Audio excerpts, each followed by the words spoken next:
1973 ended painfully for the Bengals at the hands of the Dolphins in the divisional playoffs. 10-point underdogs, the Bengals were pounded 34-16. Anderson only had 97 net passing yards, was sacked 3 times, and intercepted once.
While the Bengals didn't return to the playoffs in 1974, quarterback Ken Anderson had an incredible year statistically that somehow left him off the AFC Pro Bowl squad. Anderson was a 1971 third-round draft pick out of tiny Augustana College in Rock Island, Illinois, a private Lutheran college.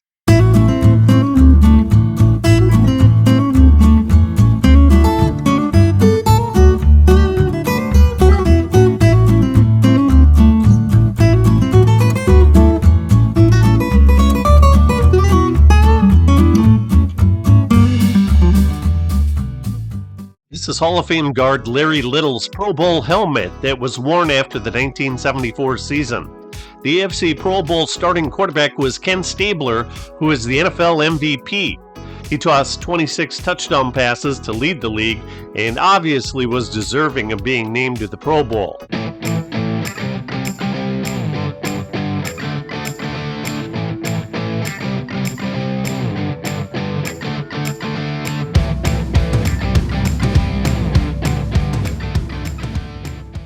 Bob Griese of the Dolphins was the other quarterback, and his credentials didn't stand up to Anderson's. Griese threw 2 less touchdowns, but 5 more interceptions. He threw for 699 less passing yards, which is 53.8 per game less than Anderson. Griese had made the Pro Bowl squad in 5 of the previous 7 seasons and was a 2-time Super Bowl champion. The Pro Bowl game was played in Miami on a Monday night for the first time in order to attract a large television audience. Only 26,484 fans attended the Orange Bowl, which had an 80,000-seat capacity. Was Griese selected over Anderson in an attempt to sell more game tickets? Let me know in the comments what your thoughts are. Ken Anderson was an incredibly accurate passer. In Week 8 against Baltimore, he completed 17 of 21 passes for 297 yards, 3 touchdowns, and no interceptions.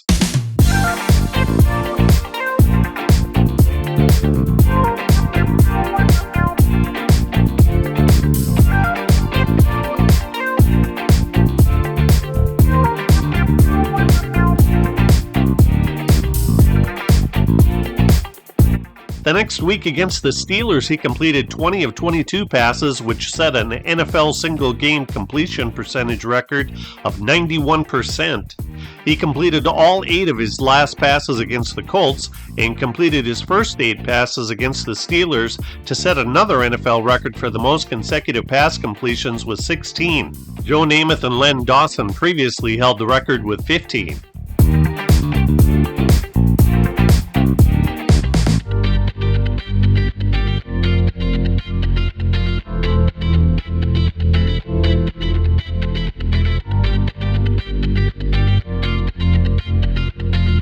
Anderson was a gritty competitor too. Despite missing a couple of plays due to Glenn Edwards' cheap shot that got him kicked out of the game, Anderson ran down Mike Wagner and belted him just a couple of minutes after returning to action.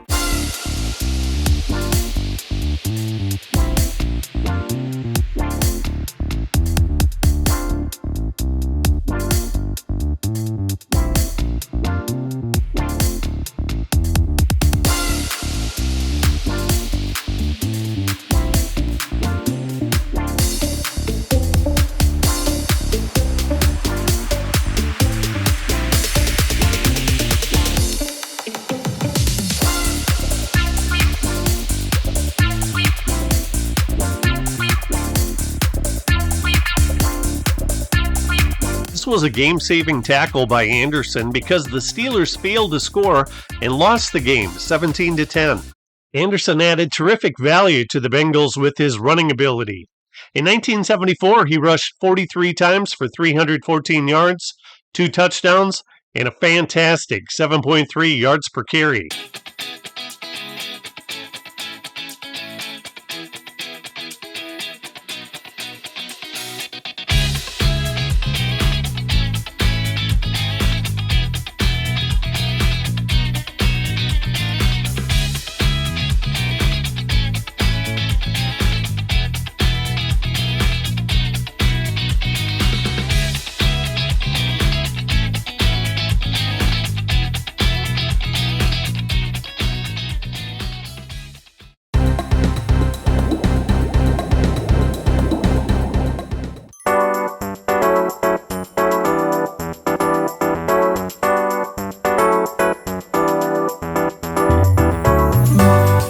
Chiefs head coach Hank Stram had good reason to bellyache. He'd finish with a 5-9 record, his first losing season with KC since 1963, and be fired at the end of the year.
Anderson missed most of the second half of this Week 13 game due to knee and back spasms sustained on this 12-yard run.